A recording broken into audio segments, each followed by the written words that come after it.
लोग कहते हैं कि भारत में इस्लामिक शासन है और वो यहाँ पर राज्य किए। लेकिन मेरा ये मानना है कि भारत में कोई इस्लामिक शासक नहीं था। इस्लामिक शासक का अर्थ ये होता है वो कुरान की आयतों का अच्छा से पालन करें। जो आदमी कुरान की आयतों का अच्छा से पालन नहीं करता है और आदेश को नहीं मानता है वो इस्लामिक हो ही नहीं सकता है।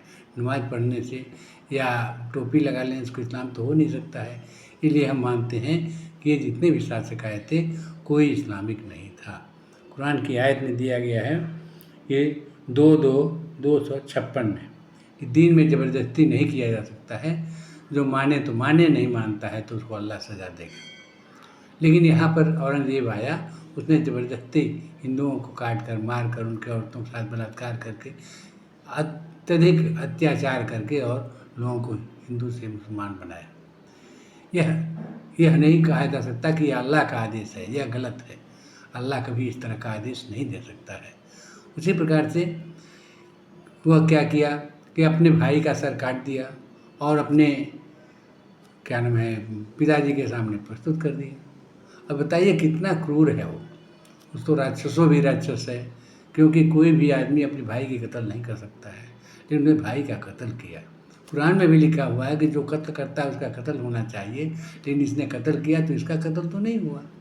कहाँ अल्लाह के आदेश का पालन हुआ। तो ये सब बिल्कुल आदेश का पालन ही नहीं करते थे और पालन न करने के कारण इनकी ये दुर्दशा हुई। वो अपने पूर्वजों को जो उनके पिताजी थे उनको उन्होंने जेल में डाल दिया, जबकि कुरान में लिखा हुआ है कि अपने पूर्वजों को प्रतिदिन सजदा किया करो। जो सजदा नहीं करता है वो इस्लाम से खारिज हो जाता है। तो इस्लाम तो खुद ही सिखाता है कि पिताजी, माताजी, गुरुजी, बड़े लोगों का सम्मान करना चाहिए, उनकी सजदा करना चाहिए। तो कहाँ उसने माना।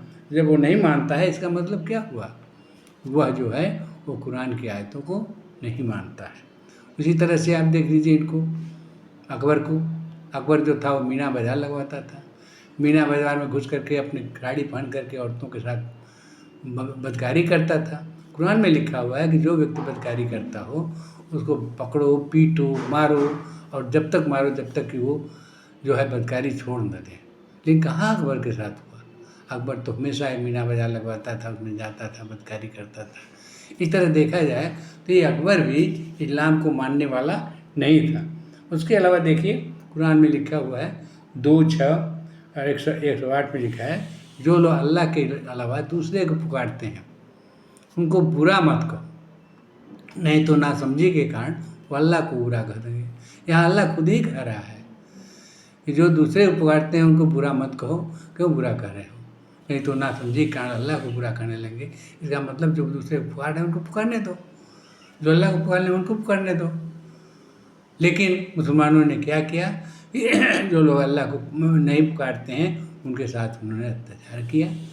और इतना ही नहीं मंदिर तोड़ा, मठ तोड़ा और सारे मूर्तियों को तोड़ा, जबकि कहीं कुरान में मूर्ति तोड़ने की बात नहीं लिखी गई। यहाँ एक बात है कि जब हिंदू से ही मुसलमान बन गए तुम, तो कुरान में लिखा हुआ है कि हे मुसलमानों, जो तुम्हारे घर मूर्तियाँ हैं उसकी इबादत मत करो, या उसको हटा दो या उसको तोड़ दो।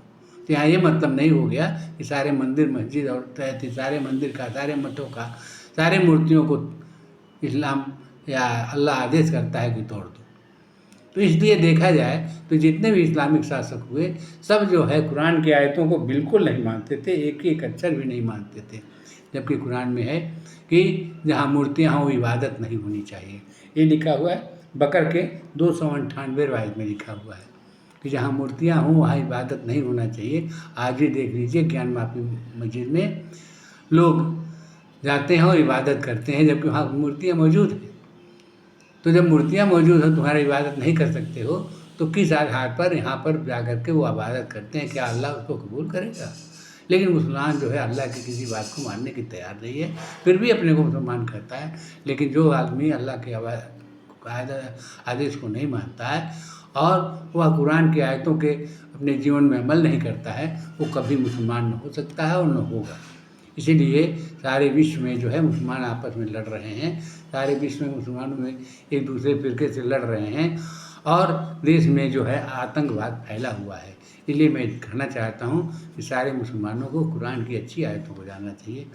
इन आयतों को जो कि कुछ अलग हैं उससे न मतलब रखें। इस तरह के साथ सभी लोगों को यही शिक्षा दी जाती है।